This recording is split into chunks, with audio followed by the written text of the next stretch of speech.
Assalamu alaikum. Bonjour tout le monde. Dans le cadre de simplifier certaines notions et concepts étudiés durant le cursus universitaire, littérature et langue française, première année, j'ai préparé ce premier cours et qui sera consacré aux linguistiques. Il sera intitulé Linguistique tout simplement. La première des choses sera la définition de la linguistique. La linguistique est une discipline scientifique s'intéressant à l'étude du langage. Elle se distingue de la grammaire dans la mesure où elle n'est pas prescriptive, mais descriptive. Pour comprendre cette définition, on va essayer de la décortiquer par l'explication des termes clés dans cette dernière et qui sont en couleur rouge dans le paragraphe. Cela va nous ramener à concevoir progressivement une image globale sur la linguistique. Pour ce faire, on va commencer par un aperçu historique et puis une petite comparaison entre la grammaire traditionnelle telle qu'on connaisse et la linguistique. Et pour finir, on va expliquer avec des illustrations les concepts clés de la théorie de la linguistique. Commençons par le premier mot-clé dans la définition précédente, discipline scientifique. Une discipline scientifique désigne une branche du savoir développée par une communauté de spécialistes adhérant aux mêmes pratiques de recherche. La linguistique comme discipline est née par l'édition de l'ouvrage du Ferdinand de Saussure, appelé aussi le père de la linguistique moderne. Après avoir assisté aux conférences de Saussure, ses élèves Charles Ballet et Albert Séchaillet ont pensé après sa mort de publier les idées de leurs professeurs à partir de leurs notes et les notes d'autres disciples de Saussure. En 1916, le livre cours de linguistique générale a vu le jour. Et c'est ainsi que cette discipline scientifique est née. Désormais, elle aura une communauté de chercheurs qui vont la développer et la prouver. Pour le second terme dans notre définition, c'est prescription et description. Nous allons faire une petite comparaison, comme prévu, pour pouvoir comprendre et faire la différence entre ces deux mots-clés. Lorsqu'on dit que la grammaire prescrit la langue, on entend par là que la grammaire donne l'ensemble des règles et des normes concernant une langue donnée, par exemple, ajouter un S au pluriel des noms, l'adjectif s'accorde avec le nom, le pluriel des noms, ainsi de suite. L'ensemble de ces règles ramène à apprendre la langue, que ce soit pour parler ou pour écrire. Avec ces règles et normes, et qui sont hors de tout jugement, c'est-à-dire on ne peut pas ni l'affirmer, ni les confirmer d'un point de vue scientifique. Avec ces règles, on peut apprendre une langue. Par contre, la linguistique décrit la langue, parce qu'elle s'intéresse aux questions de genre, comment sont structurées les langues, est-ce que la langue est unique aux humains, comment est apparu le langage et ainsi de suite. Ces questions ramènent par leur réponse à comprendre comment fonctionne une langue. Donc, le travail de la linguistique consiste à décrire la langue et il faut mémoriser très bien ce mot. Décrire une langue. Pour faire ce travail de description de la langue, il faut un outil, qui est la théorie. Saussure, pour décrire la langue, a proposé une théorie qui est un ensemble de concepts et de définitions qu'on va voir par la suite. Pour mener une étude linguistique, il faut se servir de cette théorie et travailler selon un axe des trois principaux dans ce domaine de recherche.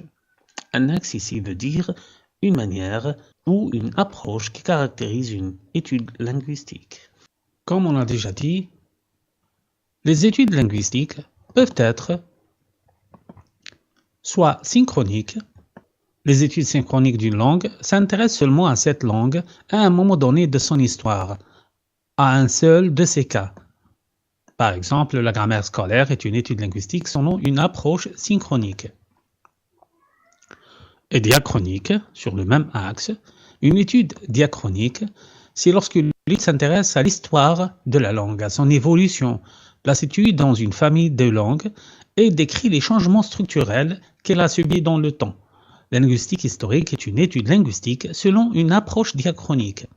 Par exemple, la linguistique historique, s'il prend comme sujet la langue française, elle va étudier les variations ou les changements qui a subi cette langue, depuis par exemple le latin vulgaire, passant par le gallo-romain jusqu'au français moderne. Le deuxième axe, c'est théorique ou appliqué. Les études théoriques ou la linguistique théorique étudient la création de structures permettant la description individuelle de la langue. Par exemple, la phonétique, la phonologie, la morphologie, toutes ces études ou toutes ces branches de la linguistique étudient les structures de la langue.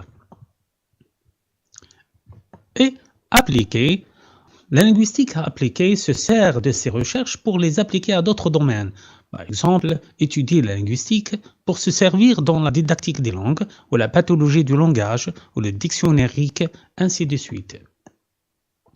Troisième axe, c'est le contextuel ou l'indépendante. La linguistique contextuelle est un domaine dans lequel la linguistique interagit avec d'autres disciplines. Elle étudie par exemple comment le langage interagit avec le monde. Par exemple, la sociolinguistique s'intéresse en même temps aux linguistiques et aux sociologies, ou la linguistique anthropologique ou l'anthropologie linguistique. Et pour finir, les études indépendantes indiquent qu'on considère la langue pour lui-même indépendamment de ses conditions extérieures. Bien qu'on a laissé le terme langage dans notre définition jusqu'au dernier, tout simplement parce que leur définition va être l'entrée principale de la théorie de Saussure.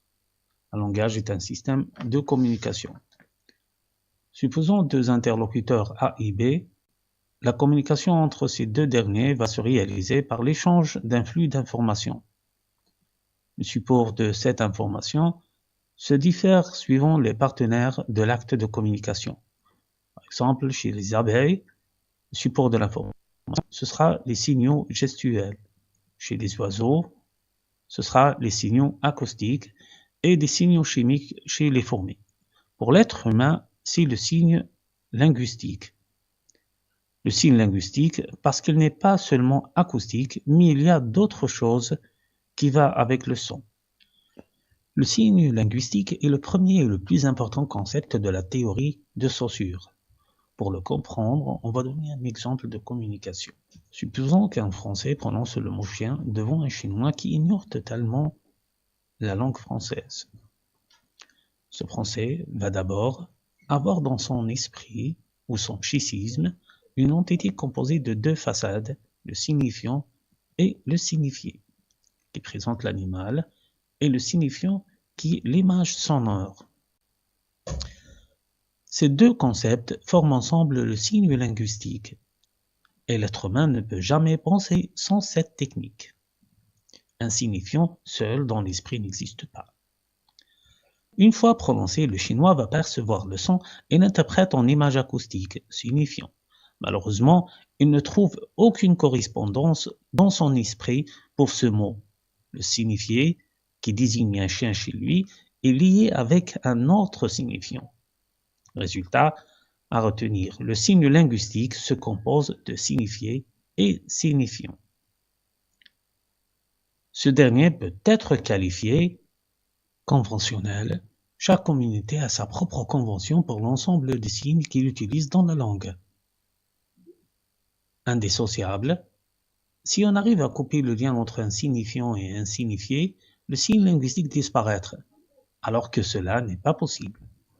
Et arbitraire, la liaison qui relie le signifiant et le signifié dans le signe linguistique n'est pas naturelle, c'est-à-dire n'est pas logique. Voilà qu'on est arrivé à avoir une idée sur les langues. Plusieurs signes linguistiques composent une langue, donc la langue est répartie, si on ose dire, dans le psychisme des membres de la communauté de cette dernière. Ce que peut avoir quelqu'un dans l'esprit est une partie de cette dernière. Pour communiquer entre eux, les membres de la même communauté parlent. On dit à ce moment qu'ils utilisent ou actualisent la langue. Actualise parce que si on arrête d'utiliser un terme, il finit par disparaître. Donc, lorsqu'on parle, on utilise et on actualise en même temps la langue. Pour comprendre ce processus de la parole et comment cela se déroule dans l'esprit humain, on va essayer de découper la chaîne parlée produite.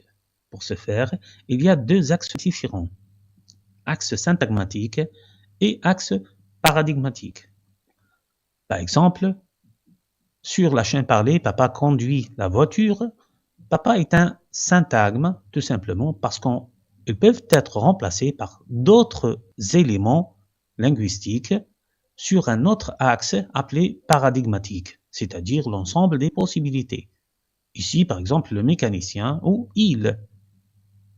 La même chose, conduit est un verbe et lui aussi est un syntagme parce qu'ils peuvent être remplacés par d'autres verbes sur un autre axe qui est l'axe paradigmatique ici. La même chose pour le complément, la voiture peuvent être remplacés par le camion ou le vélo, par exemple, sur l'axe paradigmatique. Pourquoi ça? Tout simplement pour comprendre comment les signes linguistiques sont organisés dans le psychisme humain et avec quels mécanismes et les faire appeler. Voilà qu'on est arrivé à la fin et on a essayé de comprendre les concepts clés de la théorie linguistique, qui sont langage, langue, parole, signe, signifiant, signifié, syntagme et paradigme. Merci d'avoir suivi cette vidéo jusqu'à la fin et n'hésitez pas de laisser vos questions et vos propositions sur les cours qui vont être les sujets de mes prochaines vidéos. Merci encore et salam alaikum.